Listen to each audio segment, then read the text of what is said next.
بالله من الشيطان الرجيم. بسم الله الرحمن الرحيم. إن الحمد لله نحمده ونستعينه ونستغفره ونعوذ بالله من شرور أنفسنا ومن سيئات أعمالنا. من يهده الله فلا مضل له ومن يضلل فلا هادي له وأشهد أن لا إله إلا الله وحده لا شريك له وأشهد أن محمدا عبده ورسوله. برادرای محترم، السلام علیکم و رحمت الله و برکاته.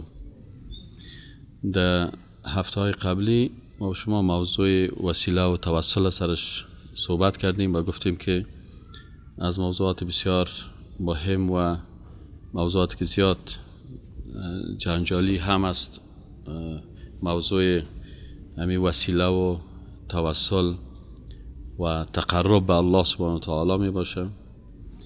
و در هفته گذشته تعریف توسل و وسیله را در لغت و اصطلاح گفتیم. بعد از آمدیم آیاتی که کلمه وسیله در قرآن آمده بود و تفسیری که علما کردن کلشی بود که وسیله که در قرآن عظیم شان است. مفسرین کرام گفتن که منظور از وسیله در قرآن عظیم شان اما اعمال صالحی خود انسان است که انسان با اعمال صالحی خود میتونه که خدا به الله نزدیک بسازه.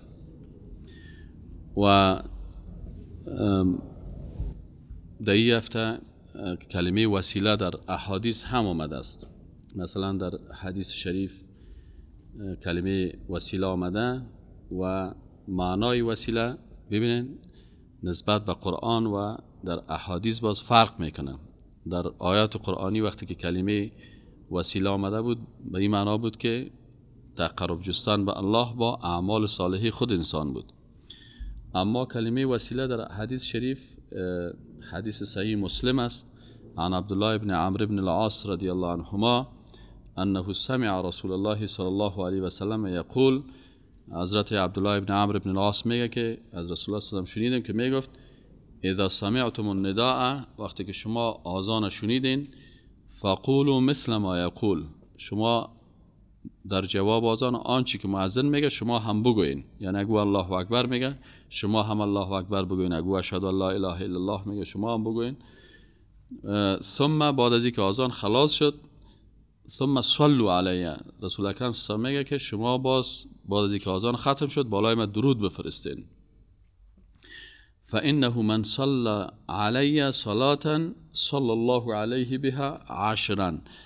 دیگه رسول اکرم صلی الله علیه و میگه که اگر کس بالای من درود بفرسته باز الله 10 مرتبه بالای از او رحمت میفرسته. بعد از اینکه ببینید در آذان اول آذان گفته شد، باز گفت جواب آذان بگوین. جواب آذان که گفتین باز ختم آذان درود شریف است که درود بالای رسول الله صلی الله علیه و فرستاده شود.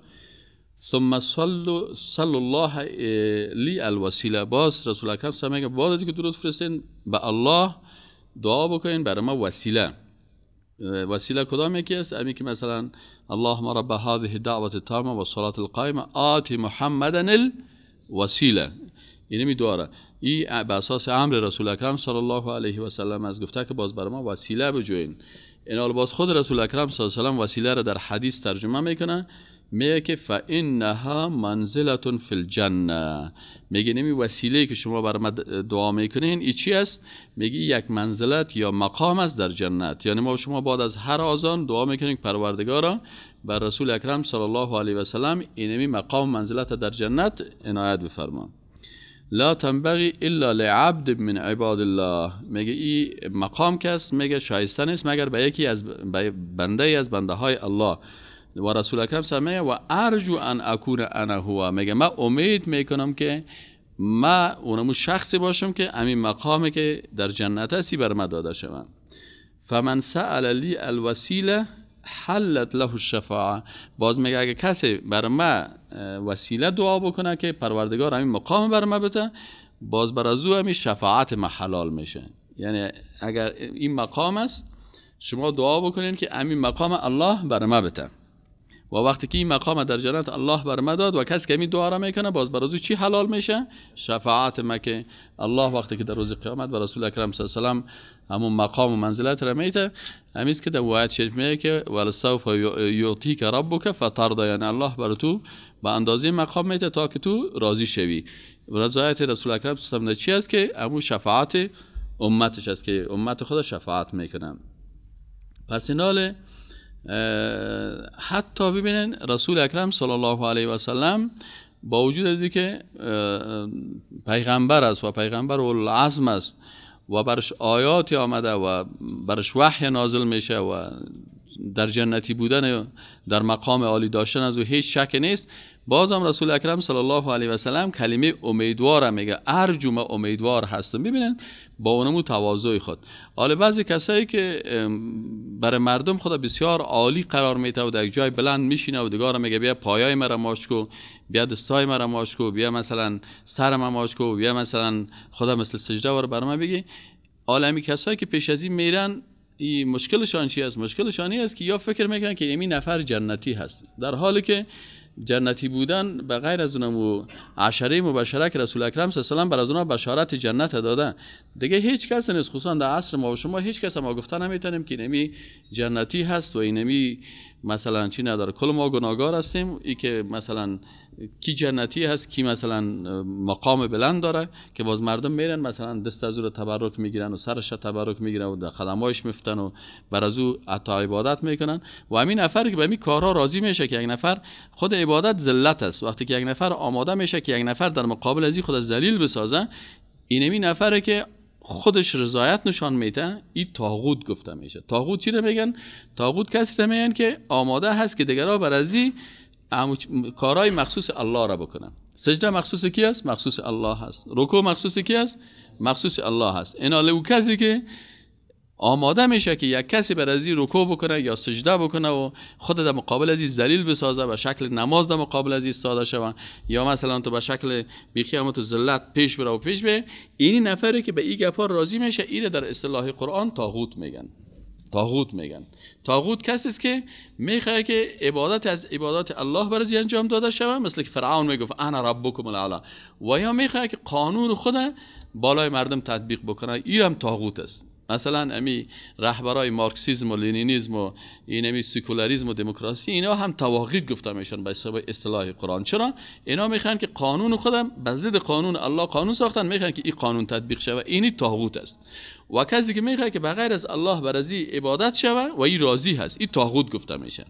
اینا اگر مثلا یک عالم، یک مولوی، یک پیر، یک شیخ، یک مرشد، اگر این راضی شد به اینکه مردم بیاید در پای ازی سجده بکنن، بر ازی رکوع بکنن، عبادات مخصوص الله را در مقابل ازی انجام بدن، خود این شخص چی گفته میشه؟ این طاغوت جور میشن. و کسانی که کارم میکنن اینا کسان یا مشرک گفته میشن. چرا؟ یا در عبادت الله چی کردن؟ یه شریک ساختن. چون ما و شما فقط مسلمانان میگیم که ایاک نعبد و ایاک نستعین، پروردگار ما فقط به تو عبادت میکنیم و فقط از تو استعانت و کمک میخوایم. اینجاست. از این خاطر شما این وقتی که احادیث میخواین ببینید که تواضع رسول اکرم صلی الله علیه و سلم است که بر امت خود میگه که بعد از اینکه اذان شنیدین شما چی بگوین؟ درود بگوین. و این حدیث صحیح مسلم است. دیگه این حالا بعد از مسئله چیز، خب این دمی حدیث امی کلمه وسیله آمده. خب این حالا دیگه از جمله کلمات ما گفتیم کلمه تقرب سرش بحث میکنیم. کلمه تقرب در قرآن عظیم شان، کلمه تقرب هم در قرآن عظیم شان آمده که در چندین آیت آمده که ما این آیات جمع کردیم و این بسر هر کدام از این ما شما میبینیم. فقط در قرآن کریم تقرب دو قسم معرفی شده. مثلا یک نفر میخواد خدا به الله نزدیک بسازه، دو قسم ذکر شده. تقرب جستن به الله در قرآن عظیم شان در آیات به دو شکل بیان شده. هر دو قسمش بیان شد. اول قسمش چیه است؟ تقرب جستن اهل توحید است. یعنی قرآن عظیم شان معرفی میکنه که وقتی که موحد میخواد به الله قریب شوه چه قسم، و مشرک میخواد که به الله خدا نزدیک بسازه این چه قسم است. یعنی یک کسی هر دویش یک هدف دارن، میخوان خدا به الله نزدیک بسازن. موحدین چه قسم به الله خدا نزدیک میسازن و مشرکین چه قسم میخوان به الله خدا نزدیک بسازن. پس برای ما و شما هر دو را گفته شده. انا هدیناه السبیل، ما را راهنمایی کردیم. ایناله اما شاکرن و اما کفورا. الله هر دو را نشان میده که اینی مردم هم میخواستن به الله نزدیک خدا بسازن، اینی مردم هم میخواستن خدا به الله نزدیک بسازن، منتها اینیش موحد هستن پیش الله، اینیش چی هستن؟ مشرک هستند. پس شما امت رسول اکرم صلی الله علیه و آله که پیروان قرآن هستین، هر دو را یاد بگیرین، از اون راهی که شما را در راه توحید میبره از او استفاده کنین، این راه دیگه که شما را در شرک میبره از این دوری بکنین.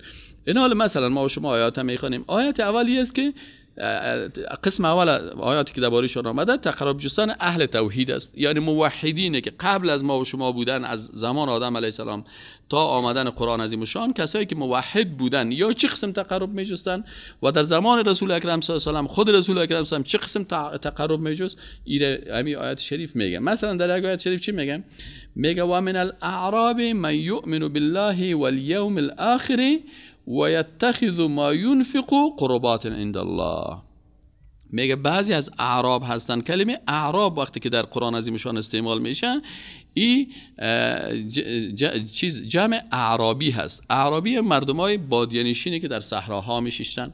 میگه بعضی از این مردمای بادیه‌نشینی که در عصر رسول اکرم صلی الله علیه و سلم بودن، میگن من کسانی هستن که یؤمن و ایمان دارن بالله و بالیوم الاخر والیوم الاخر، که اینا ایمان به الله و روز قیامت دارن. یعنی الله تایید میکنه که اینا واقعا مؤمن هستن و واقعا ایمان به روز قیامت دارن.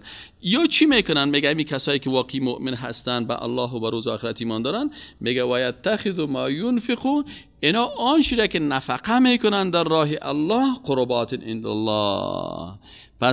پس یا چی میکنن؟ عموم مصرف و نفقه‌ای که میکنن، پس چی شد؟ عمل نیک خودم. یعنی میخواین که به الله نزدیک شون. یا چی قسم خدا به الله نزدیک میشن؟ ایمان به الله و روز قیامت دارن. آل نفقه میکنن سر فقرا و مساکین و مظلوم و یتیم و بیوه و ترا، کمک بر ازنا کمک میکنن. این نفقه خدا وسیله بر چی میگیرن؟ برای نزدیک ساختن خدا به الله میسازن. این یکی از وسیله تقرب در آیه شریف اینمی هست.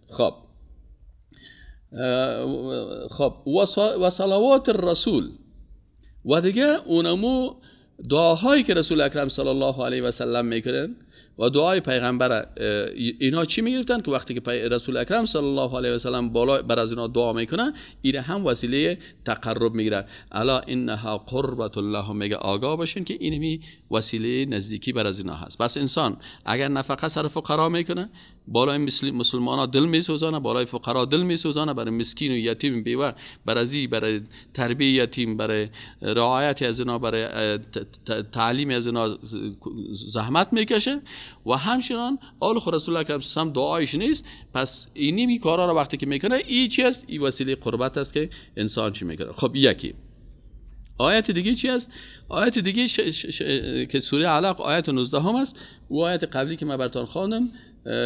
خب این سوره چی است؟ سوره علق آیت 19 هم میگه کلا لا تطعه واسجد واقترب. ببینید در این آیت شریف هم کلمه قربت و نزدیکی استعمال شده، لکن الله چی میگه بر ما؟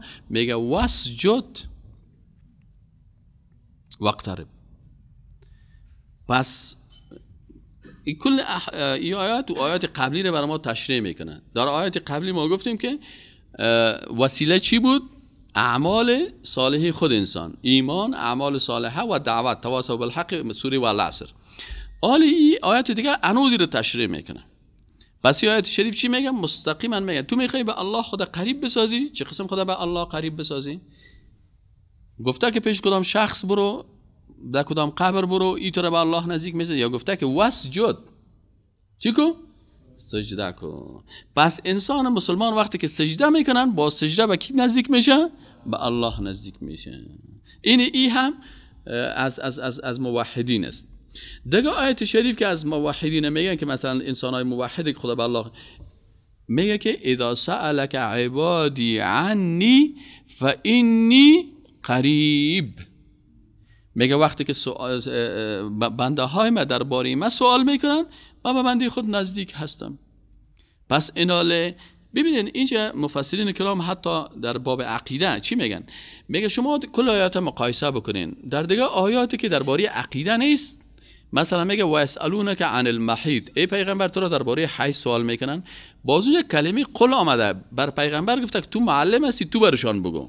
و اسالونک عن المحیط قل هو اذن، و اسالونک عن الروح، در اونجا باز گفته قل، و اسالونک عن الاهله قل هی مواقیت للناس. میگه اما در اینجا چون مسئله عقیده هست، حتی برای پیغمبر نگفت که قل تو بگو. گفت که اذا سألک عبادی عنی، وقتی که بنده های من از من سوال میکنه فانی قریب، من به بنده های خود چی هستم؟ قریب هستم. یعنی شما بین خود و بین الله حتی پیغمبر در این قسمت قرار ندین. تو بنده هستی، پیغمبر معلمت است، توحید یاد داد، عبادت یاد داد، نماز یاد داد. حالا میخوای به الله نزدیک شوی، چی میکنی؟ میگه اذا سألک عبادی عنی فانی قریب، من به بنده خود نزدیک هستم. از پیغمبر هم که الله به بنده نزدیک است، از ملائکه که الله به بنده خود نزدیک است. از این خاطر ما نیاز نداریم که وقتی که به الله دعا میکنیم پیش جبریل علیه السلام بریم بازو رو واسطه بکنیم، یا پیش پیغمبر بریم او رو واسطه بکنیم، یا پیش یک شخص دیگه بریم. نه، این نیست. اذا سألک عبادی عنی، وقتی که بنده های ما در مورد ما سوال میکنن فانی قریب، من به بنده های خود نزدیک هستم. باز چی میگه؟ اجیب دعوت الداع، من هستم که اجابت میکنم دعا کننده را. فلیستجیبوا لی، پس شما اگر میخواین که به من نزدیک باشین، اول شما اجابت مرا بکنین. یعنی چی معنی؟ یعنی الله میگه که اول من به بنده خود نزدیک هستم، ضرورت به دیگران است. یکی.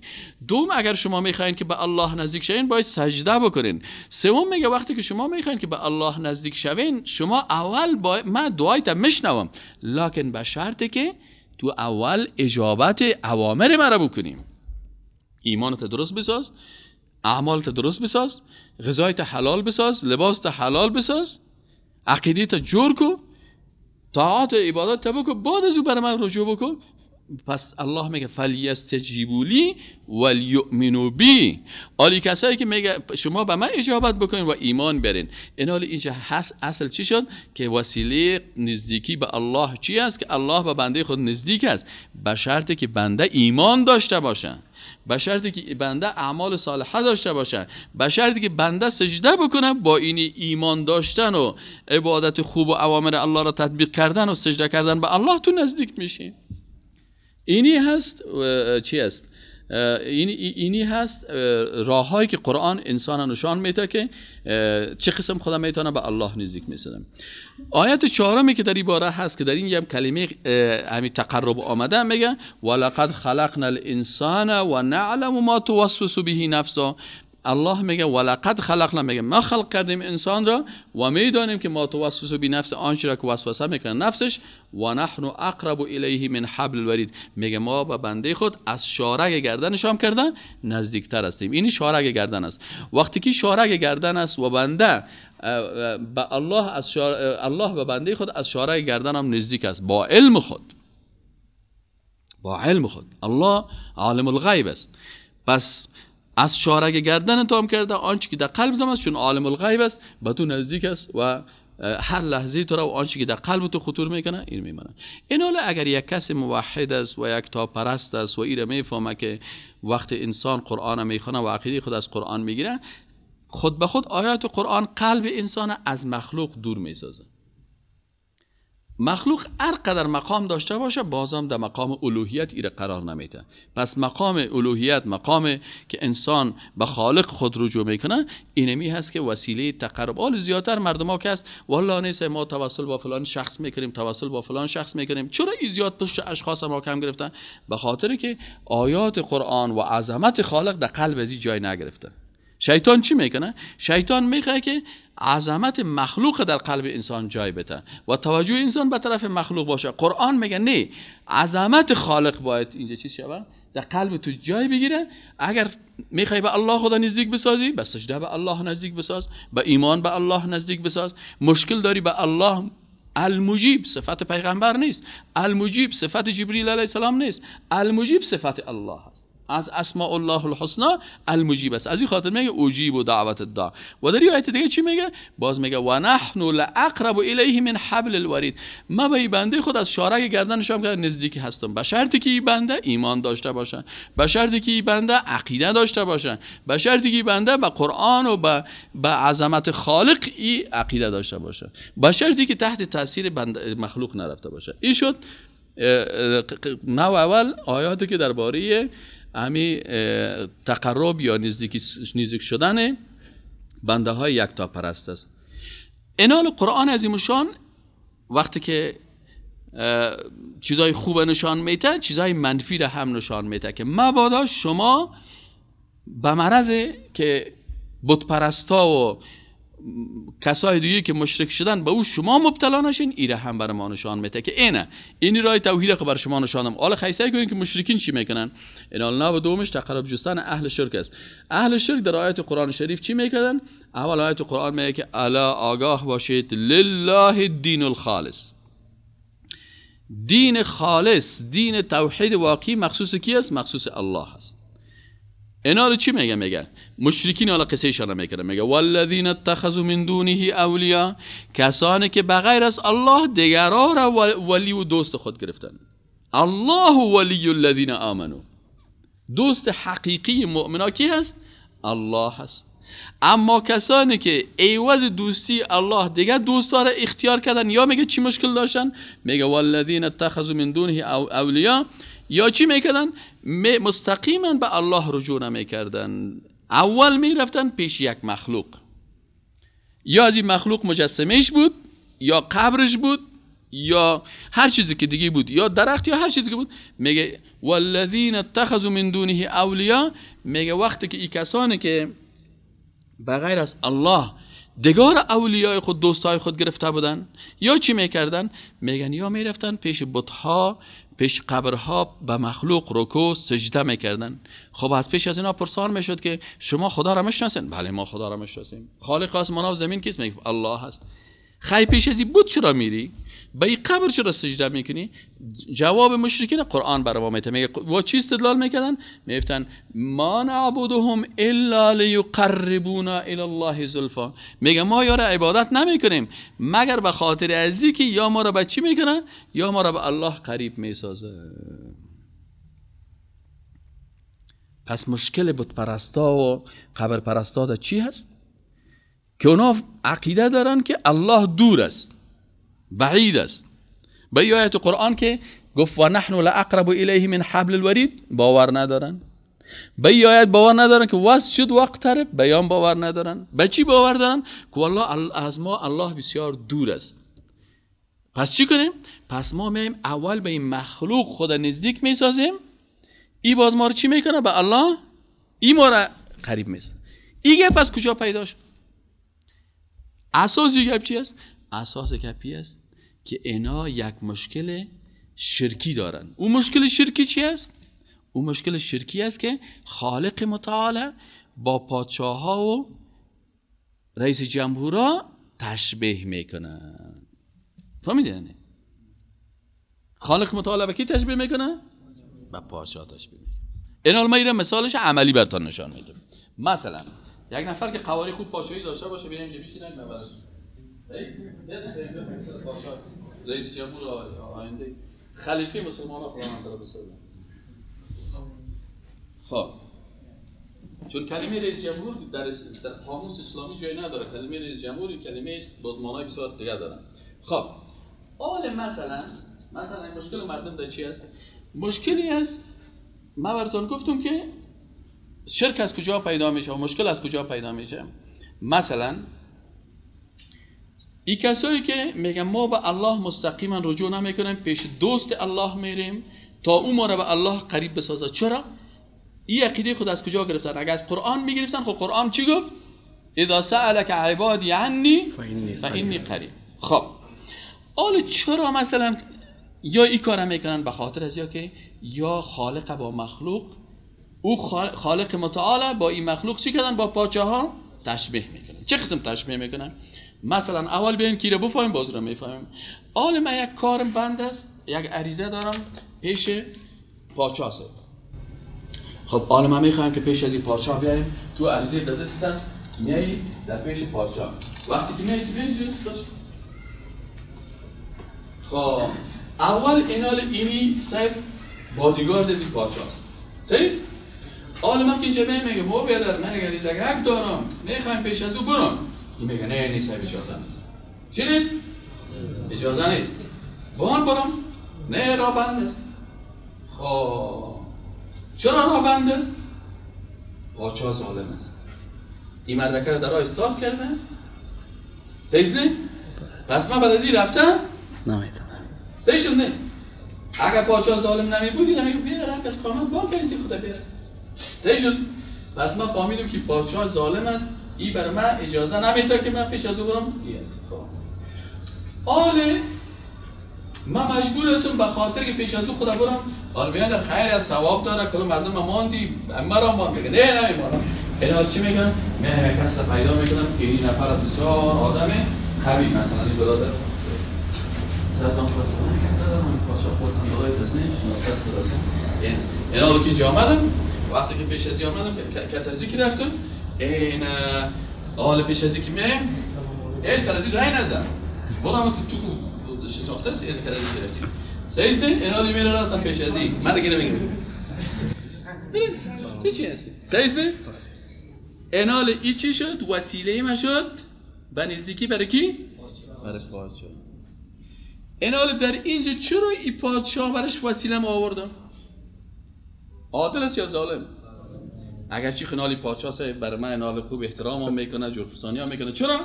پیشتر نفرش هیچ نمیمان، این خود هیچ گپ نمیزد، لیکن آله که شناختیش آمده به خاطر ازی برای من خوب یک بادام و پسته و خستان میمانه و ارزیم موجود چی میکنه؟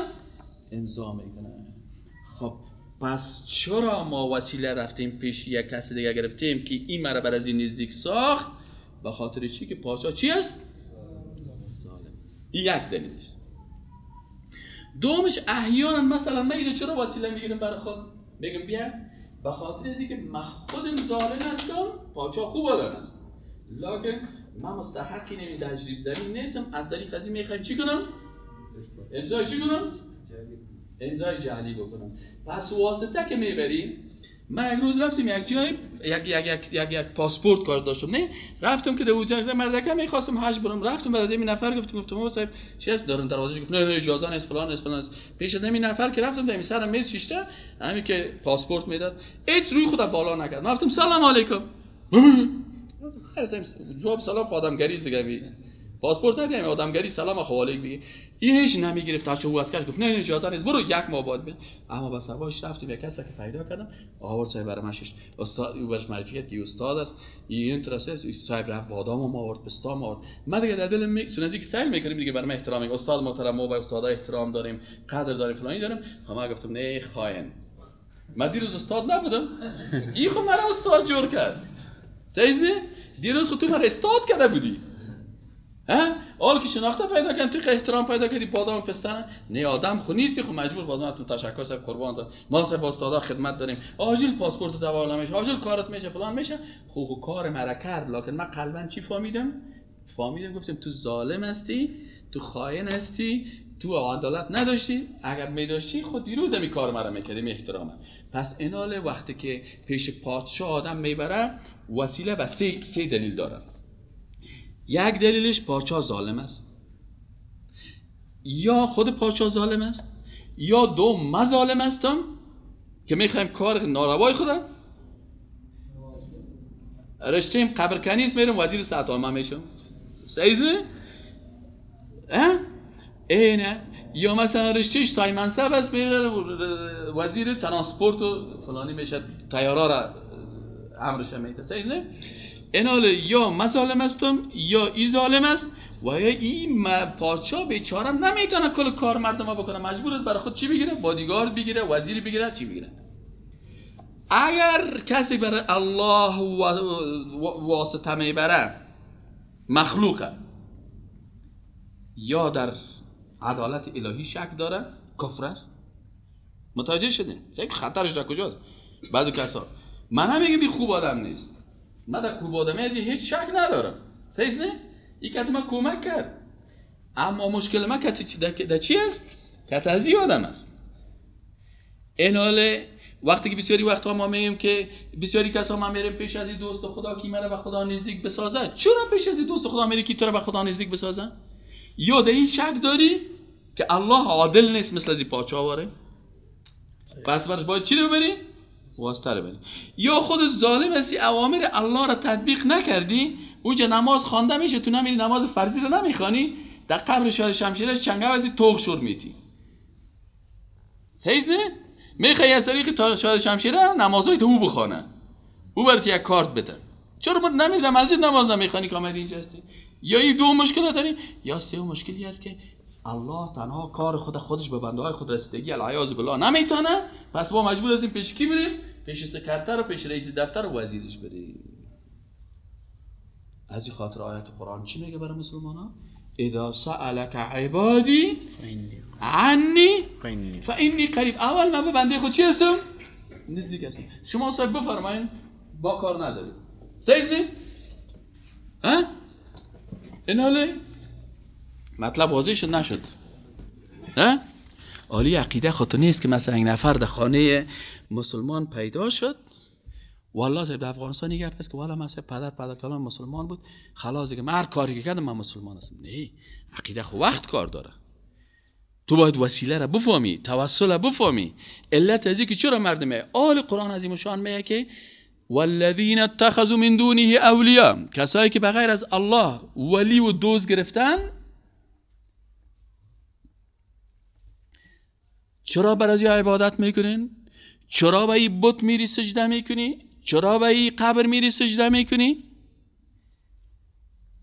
دلیلشان چی بود؟ قرآن عظیم شان میگه یا دلیل میگفتن که ما نعبدهم الا لیقربونا الی الله زلفا، ما یا را عبادت نمیکردیم مگر این که ما را یا به الله چی کنن؟ نزدیک بسازن. این حال که در قرآن عظیم شان دو نقطه دقیق یاد گفتم. اول وقتی که پیش مخلوق یا میرفتن رکوع میکردن، سجده میکردن، به نام مخلوق نظر میبردن، خودشان میگفتن که ما با مخلوق عبادت کردیم. ببین ما نعبدهم گفتن، نعبدهم. پس کسی که به مخلوق میره نظر به نام مخلوق میبره، من به نام شاهد شمشیره نظر میبرم، اینی دیگ الواره بر شاهد شمشیره میبرم که شاهد شمشیره مرا به الله نزدیک بسازه. پس اینجا به شاهد شمشیره چی کردم؟ عبادت کردم. چرا؟ نظر چی است؟ نظر چی است؟ عبادت است. عبادت که به مخلوق کردی چی شد؟ مخلوق در عبادت خالق چی کردی؟ شریک. دادگاهش نکردی، تنها دمی کار کردی. برای مخلوق رفتی سجده کردی، دیگه کل کارایت برای الله کردی.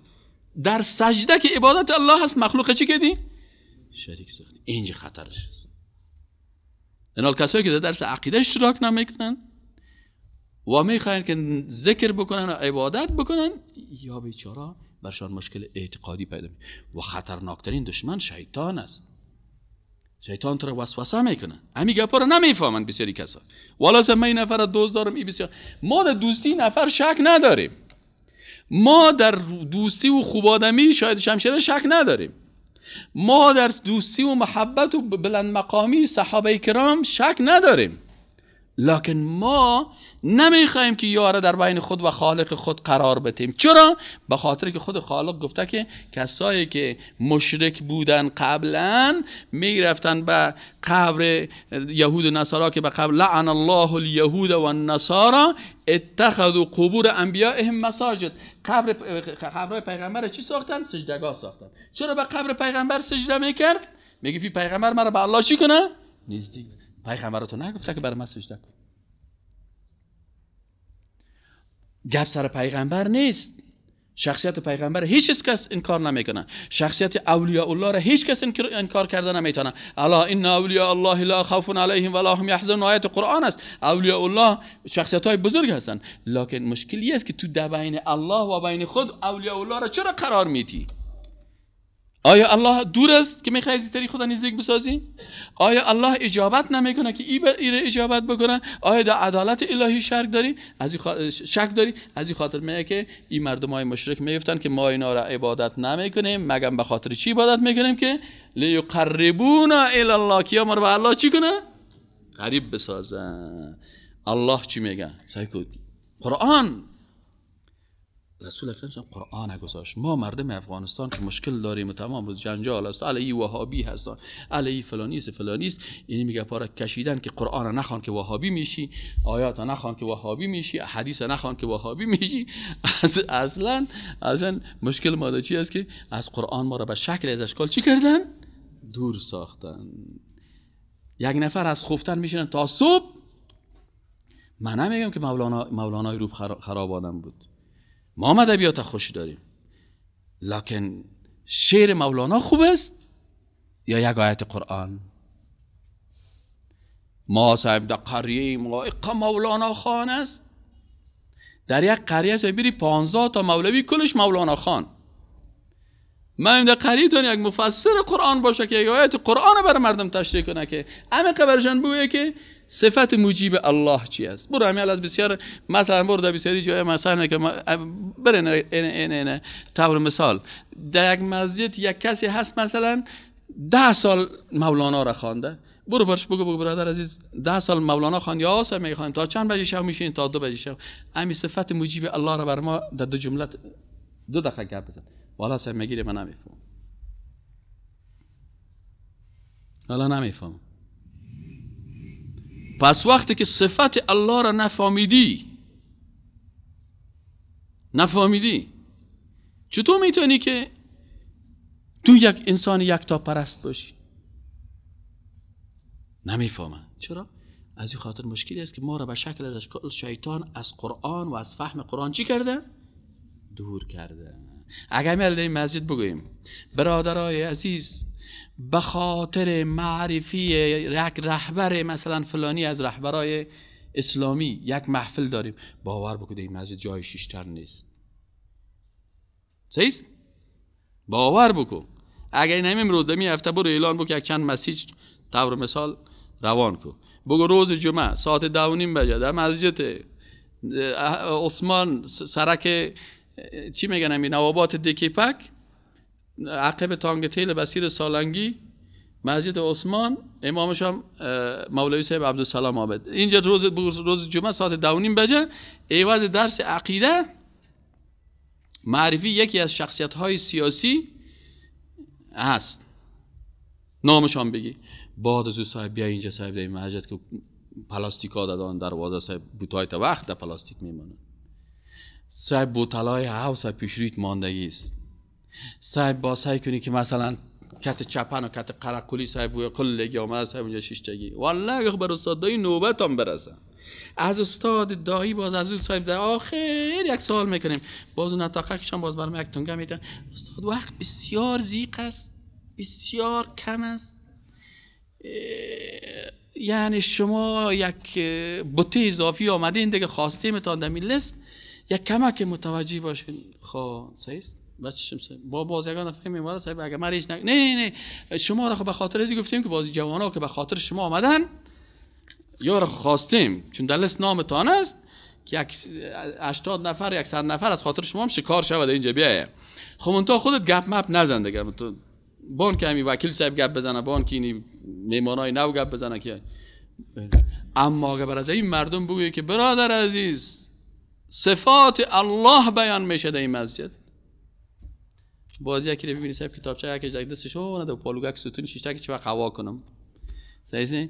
یکی دیگه رو ببینی تو باز لم کرده در نیم درس میای صاحب، نیم درس از پیش رفته نیم دیگه شه دیگه رو صاحب سعی کنی خوب فاجعه گرفتهش که تو دان خدا ماکام میگیره که باز کمی فاجعه نشه. اون صاحب یک چند تا دیگه صاحب که درس صاحب تیر شد خدا هوا کردم تو بابانی با من خدایی خدا کشید. اینه چی است؟ به خاطر ازی که ما مشکل در چی داریم؟ نمیخوایم که عظمت خالق و صفات خالق، در حالی که ما باید کل عمر خدا برای چی بدیم؟ به شناخت خالق متعال بدیم. یکی رو بگید چطور است؟ والا صاحب من من آمدم یک جای ختم بود دیگه چه بگید خود شما والا شیرینی خوری بچه همه بچه کاکای که کیانم خرکته بابا کلانم شیرینی خوری از او بود. او فلانیش کی بود که این صاحب به یک شکل از اشکال شیطان ما رو چی میکنه؟ از درس عقیده چی میسازه؟ دور میسازه. و وقتی که درس عقیده را نفهمیدیم و نقاط دقیق است، باور بکنید این توسلی که من بر شما همیشه درس میتم 3 ماه خودم نفهمیده بودم. این 3 ماه بعد میره درس دادم. همین جمعه گذشته چرا 1-2 جمعه پیش من یک تیر خدا آوردم من که درس کلیم صحیح خلاص نشده باشه یک بانه برش جور میکنم درس نمیدم. 3 ماه تحقیق کردم، 3 ماه بعد همین گپایی که آل من بر شما فهمیدم این کتاب بخوانی تفسیر او را تا بالاخره این کلش دستبندی شد. اینه بر شما مثل یک مسکه واره از دست ماس بر شما 5 کیلو مسکی خوب کشیده میشه میبرتن میده. این چه صاحب باز میگه والله اصلا در افغانستان کس تبلیغ نمیکنه. تو کی اومدی شیشتی؟ از این خاطر در افغانستان چون درس عقیده را مردم نمیفهمه بازار چی گرم است بازار زیارت ها. ایش پش ملنگ است. چند قسم ما ملنگ داریم. یک ملنگ ایش پش ملنگ. ما گفتم این چه قسم است؟ گفتم چه قسم ملنگ است؟ گفتی 40 سال میشه خدا نمیشویم. این بیخیش پش زدن. حالا واقعیت هاست. ما بسیاری وقتا آله برادر تو چرا نمیشوی؟ به خاطر الله. من گفتم الله خو گفته رسول الله صلی الله علیه و که باید در هر جمعه مسلمان چی کنه؟ آل تو دی 40 سال یک دفعه یگان خرابیش چیز نکردی مثلا؟ یا یه دیگه همون تو بیخی تفلکاس اینجا خونساستی. اگر خرابی که دی 40 سال خیلی تو بیخی وضعیتت خراب است. ولی بیش ملنگ بیچاره نمیفهمه. دیگر از صاحب آوردن این کی است؟ گفتن این شربت ملنگ است. خب بازی یک ذره خود رد بهش بلند بود دیگه اوش خود ضابط بشت یک کمک این چیزی شربت ملنگ و فی برای مجلسایی که در قبرستانا گرفته میشه بازی برای هر کس برای بسیار اخلاص چون آمدی به قبر سجده کردی و رضی فلانی کردی دیگه این چیز. از این خاطر برادرای عزیز و محترم ببینید در صفحه اول قرآن عظیم الشان من بسیار برای دوستات تکرار میکنم. در صفحه اول قرآن 3 طایفه را برای ما نشان میده. باز کل قرآن سرزمین 3 طایفه گپ میزنه. انعمت علیهم، مغضوب علیهم، ضالین. هست نیست؟ اگه می 3 کلمه را فهمیدی مشکل زندگی اسلامیت رفع میشه. اگه این 3 کلمه را نفهمیدی تا آخر عمر با تکلیف است. ضالین کی بودن؟ مغضوب علیه کی است و انعمت علیهم کی است؟ ضالین کسی است که اخلاص داره، عمل داره، عبادت داره، علم نداره. اینیا ضال گمراه شدن. نصرانی‌ها بسیار خوب اخلاص داشتن، بسیار خوب تقوا داشتن، بسیار خوب بردبار بودن، بسیار خوب عمل میکردن لکن علم نداشتن. چون علم نداشت شیطان شرک آورد در بین اخلاصش داخل کرد. پس اخلاص تنهایی تقوای به علم به درد نمیخوره. که تو در درس عقیده نشینی و تو شیخگری بکنی. این ضال است. تا روز قیامت کسی که اخلاص میکنه و تقوا میکنه و عبادت میکنه و علم نداره این خود به خود در ضالین داخل میشه. قرآن میگه کسی که علم داره خوب عالم است لنگی سب چی میگه و کالای سفید چی میگه و قیفه چی میگه ای باز اخلاص نداره عمل نداره تقوا نداره ای باز غضب الله سرش نازل میشه. علم به اخلاص و به تقوا عالم باشی اخلاص نشه تقوا نشه غضب الله سرش نازل میشه. چرا ای عالم حق باطل میگه باطل چی میگه حق میگه. ای علمای یهود بودن یادت از اونا بود خوب عالم بودن و تو پیغمبر مشناختن یعرفونه کما یعرفون ابناءهم. قرآن میگه از بچه خودم که پیغمبر خوب مشناخت لکن چون تقوا و اخلاص نداشت علم داشت غضب الله سرش نازل شد. پس اگر تقوا و عمل و اخلاص داشتی علم نداشتی در ضالین داخل میشی گمراه میشی. اگر علم داشتی تقوا و اخلاص نداشتی غضب الله سرت نازل میشه. پس اگر میخوای که در جمله انعمت علیهم داخل شوی باید چی بکنی؟ علم و تقوا.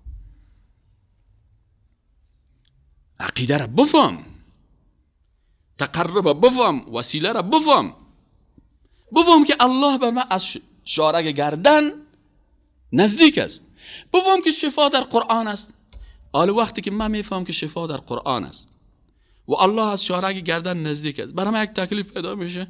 برایش میگم که یا رب یا پروردگار یا الله سجده میکنم واسجد واقترب مریض هستم سوره فاتحه شفا است میخوانم. اما بعضی کس میگه نه شفا در قرآن نیست. در کجاست؟ در زیارت غزنی صاحب است. قرآن میگه و ننزل الله میگه و ننزل من القرآن ما هو شفاء و رحمه للمؤمنین. برای مؤمن شفا و رحمت در کجاست؟ اول تو یک دفعه سر مریضی که تو میبری در غزنی یک دفعه سوره فاتحه را با عقیده بخوان اما میگه نه قرآن نیست شفا. کجاست شفا؟ ببرش کجا؟ ببرش بابا کلان ما اشپول بابا نام داره، ببرش اشپول بابا. ما که نواسایش هستیم. یگانه که میگه استاد من مریض هستم، والا صاحب مولوی صاحب تو شما چی هستین؟ شما که یک خط کش کنین سیز نه مریض جور میشه. والا خود ما مریض شدیم 65 خط کش کردیم. هر کس خودش خودم میشناسه. این چقدر لوده است. بازور ازاری رو دست ما چخ میکنه. این حال بازو که یک کمک تقوا داره میگه گفتش خودش ازاری حرام است. اوش که باز تقوا است میگه خدا شرمندهش بده پرد عجیبه. یعنی یک خط نه 16 تا خطه. کرکویل، نرنویل، خرخویل، جرجویل برش نشه میکنه بگیره. چی کن؟ اینه با صاحب میگیره بگی یه چه بگی صاحب د کمرت بسته کو اینه د کلیت میشه کن. چی گپ شد؟ در تقدیر از دختر رفته اون من میتونم تقدیر الله را تغییر بدم اون رو بچه بسازم؟ پیغمبر نمیتونه. ما چی کاره هستیم؟ اما گپ سر چی است؟ گپ سر ازی است که او در درس عقیده اشتراک نمیکنه. باز همین کسی که بر ازی خرخبیل ازی خر جور میکنه بازو چی میکنه؟ بازی نمیگه آشکو در سایه ای استادا نشینین. در جای من رفتم درس میدم صاحب کل سیدیگکای من شکستاندن. تک تک. چرا؟ نشنوین. چرا که اگر شنیدی باز تجارت از او چی میشه؟ بد میشه. باز تو وقتی که مریض شدی بر از او مردکه 1000 نمیتی، میری یک صدری بره به یک یتیم میتی و به الله سجده میکنی و سوره فاتحه رو سر مریضت میخونی، الله بر شفا مینصیب. شفا در قرآن است. الله برات قریب است. با اینا رو سعی کنین این جمعه که او کسایی که بت پرست بدن باز الله چی میگن؟ یا چی میگن؟ والذین اتخذوا من دونه اولیاء، یا چی میگفتن؟ ما نعبدهم الا لیقربونا الی الله زلفا. ما عبادت نمیکنیم، ما مشرک نیستیم، ما پیش از یا که میریم یا خود دوستای خداست یا ما را به الله نزدیک میسازه. این گپا را قرآن میگه مشرکین میگفتن. قرآن چی میگه؟ میگه گپا را کی میگفتن؟ مشرکین میگفتن. ما پیش از دوست خدا الله ایمان داریم، عقیده داریم، ما مشرک نیستیم، لکن خیلی چرا پیش از این میریم؟ ما پیش از این میریم دوست خداست. این باز ما خود ریسی هستیم، شرمنده هستیم. الله در جوابش میگه ان الله یحکم بینهم فیما فیه یختلفون. ان الله یقینا که الله یحکم و حکم میکنه بینهم در بینشان فیما در آن چیزی که هم فیه یختلفون، در اون چیزی که اختلاف میکنه. ان الله یقینا که الله یحکم بینهم. باز روز قیامت الله حکم میکنه که کی موحد بود، کی مردم به وحدانیت الله دعوت میکرد و کی مردم به شرک دعوت میکرد. الله میگه الله باز فیصله میکنه. ان الله، قرآن آیت قرآن است، ان الله یحکم بینهم در بینشان فیما هم فیه یختلفون، در آن چیزی که اختلاف میکنن. آل اختلاف کنین، آل درست است مردم ببرین به قبر پرستی، ببرین مردم به مخلوق پرستی، برین در پایای مخلوق مردم پرتین، به نام عالم دین سجده کنین سر مخلوق بر خود، بر تواغیت، برین قانون مخلوق به عوض قانون الله بین چه بانین. این دنیا دائمی نیست. الله در روز قیامت چی میکنه؟ بین از اینا باز فیصله میکنه. ان الله باز چی میگه؟ ان الله لا یهدی من هو کاذب کفار. الله دروغگوی کافره. کفار اگه از کفران نعمت گرفته شده باشه، او کسی که الله نعمت قرآن برش داده قرآن نمیخونه، الله را هدایت نمیکنه. حق میفهمه، قرآن پیشش است، احادیث رسول الله هم برش پیشش است، عقیده پیشش است. اینو میگن الله میگه ان الله لا یهدی من هو. پس او کسی شما جگرخون نشید. یعنی اگر دیدین که یک نفر با وجود آیات قرآن، با وجود ازی هم باز به مخلوق سجده میکنه، بازم داماد آرسته میرن به قبر فلانی، برای قبر ازی صاحب سجده میکنیم، خود چیه؟ فلسفهش از چی است؟ آل تو مثلا سر ازی قبر والله سر من یک مشکل داشتم رفتم توغای فلانی زیارت ها رو نو کردم. مثلا همین توغا رو رفتی، همین توغ چی ماند؟ توغ در زبان فارسی سوتا چوب. توغ چی است؟ چوب است نه؟ یک دستک است، چوب خشک است. خود تو میری مثلا اون رو پوش کردی و بازو همون پوش هفته و زد، الله ازی راضی میشه؟ الله میگه ان المبذرین کانوا اخوان الشیاطین. کسی که 1 متر تکر ناق مصرف میکنه برادر شیطان است.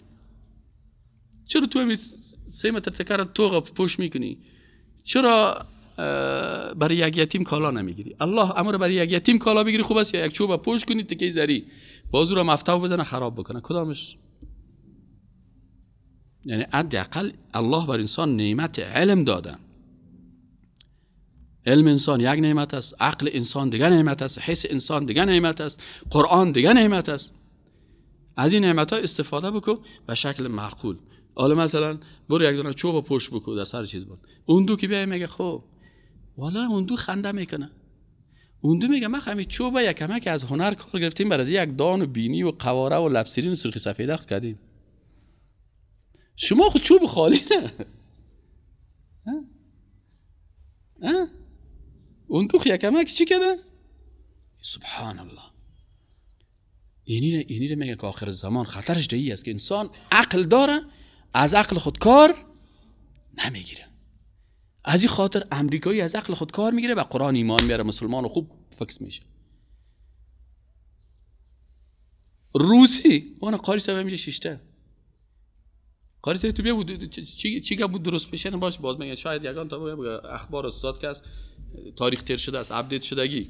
قاری سبب اول قاری سبب درست پیش محکمه رفته بودی؟ بله. خب اینال بگو چرا محکمه رفتی؟ بسم الله الرحمن الرحیم. یکی از برادرای ما اول خودش اسلام میشه، بعد از او برای دیگه مردم وسیله هدایت میشه که دیگه را دعوت میکنه به طرف اسلام. دمی زمان با یک خانواده رابطه داره که میخواد از او دخترش بگیره. اول او را مسلمان ساخت.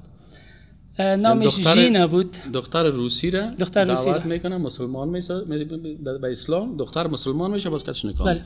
باز نام دختر گفتی چی بود؟ نام روسیش ژینا بود. ژینا لی تخلص بود. بازی این بچه را وقتی کارهای دعوتی از زیاد شد ایره روسا خواستن که از خاک خود بکشن. باز به همراه مادرش ایره 6 ماه پیش افغانستان آمد. این که آمد چند بار پیش استادم آمده بودن اینجا. باز خانم ازی گفت که من همراهت میرم. همون وقت میخواست که همراه شوهر خود یک جای بیه. باز ای برش گفت وقت دیپلم خود 6 ماه درسش مانده بود که دیپلم انجینری را بگیره. باز ای برش گفت خیر از تو خانه پدرت باش، وقتی که دیپلم گرفتی باز اگه آمدی بیا. باز دیپلم خود که میگیره باز میای تقریبا 1-2 ماه پیش افغانستان آمد. که حالا در منطقه دوجنپی خوجه بغرا یک کوچه است، بسیار یک کوچه خراب، خانه سابقه خانه کنه دونه موجه بیچاره در یک اتاق زندگی میکنه. باز چند روز پیش ما دیدیمش، یک شب همراه استاد خانهشان رفتیم. باز او میخواست که تابعیت افغانستان بگیره. باز روز چهارشنبه من همراهش رفتم در دارالافتاء در طرف کارتینو. در اوجا باز او وقتی که امی عالم ازش پرسان کرد که کلمه سوره فاتحه را بخوان، قسم خواند که امی مفتی گفت از مام که تو خوب خواندی. بعد از او بیزاری خود از دیگه ادیان اعلان کرد و باز به دین اسلام مشرف شده بود. اما دوباره ایجا به خاطر گرفتن تذکریش دیگه برشتان نموجه تبریکی دادیم و انشالله صبح یا دیگه صبح مبارک شاید بر ما بتا خانه شد ببرم بخیر. اینی می داستان. یعنی به اندازه یک شب خانه ما آمده بود همراه شوهرش و خوشویش. بازی که همین قصه اسلام خودم میره بردم پیش خانم اولادایم دخترکان گفتم باش که بر از وا قصه کنن که وا چیز شون وا که همین قصه زره شنیدن تا در چشماش شنیدم که عشق میگشت. این با مو احساسه که چی میکرد درباره اسلام گپ میزد و گفت که من از این طفولیت که بودم گفت به می برهنگی و به بی حیایی خوش نبودم، چی مسلمان نبودم، لکن من می زندگی حیوانی اونجا خوشم نمیامد که چرا قسم مثلا انسان باید باشه. باز میگه وقتی که من کمی کلان شدم، باز میگه وقتی که آمدم در مرکز روسیه به خیلم در اونجا وام اطرافش بودن، باز در مرکزش آمدن، باز گفت اونجا من مسلمان ها را دیدم و دیدم که مسلمان های تاجیکستان هستن که اینا چقدر بسیار خوش برخورد و چقدر پاک زندگی میکنن. حتی گفت من میدیدم که یک مسلمان در دستش یک یک نان است، میدهیگاه نان برای دخانی مرچه میپرته. یعنی حتی گفت مرا متاثر ساخته، حتی برای یک مرچه یا دلسوز هستن مسلمان. گفت ایره دیدم و دیدم که دخترک‌ها مکتب میان لباس دارن، یا پرسار میکنم شما چی هست؟ گفتم ما مسلمان هستیم. خب بالاخره این یعنی قصه خود کرد و گپ جالبه که بسیار دو چیزش که مرا بسیار در تعجب انداخت. یکی است مردم افغانستان امیال سرشان هر برنامه‌ای که خارجی ها سرزمین مردم افغانستان بخواد تطبیق بکنه فوراً تطبیق میکنه. مثلا عدد 39 آوردن گفتن عدد 39 امیال موتر والا 39 داشته باشه موتر نمیخره. دکاندار که در سر دکانش نمبرش 39 برسه میگه من یک دو ماه دکان نمیگیرم اصلا تا که 39 تیر شه. یک روز مرا در تلویزیون خواستن گفتن استاد این باره عدد 39 چی میگن؟ چه من گفتم هر کسی که در این گپ عقیده داره که عدد 39 مثلا فحاشی است و چطور هستم کلمات زشت استعمال میگم. من گفتم از پیش پرسان کنید که مادر تو 39 ساله بود یا نبود؟ خیر مادر خود در 39 سالگی چه قسم آدم بود؟ پدر 39 ساله بود نبود؟ تو خودت که بخیر 39 ساله شوی خودت چی میشی؟ یعنی بسیار برادرای عزیز زیاد مشکل که در افغانستان است مشکل اعتقادی است. دیگه یعنی دو سه آیت دیگه کسی را باز ان شاء الله در هفته آینده میخوانیم سر چیز دو سه آیت دیگه هم درباره همین مسئله توسلی هست یا را هفته آینده میخوانیم. منتها بله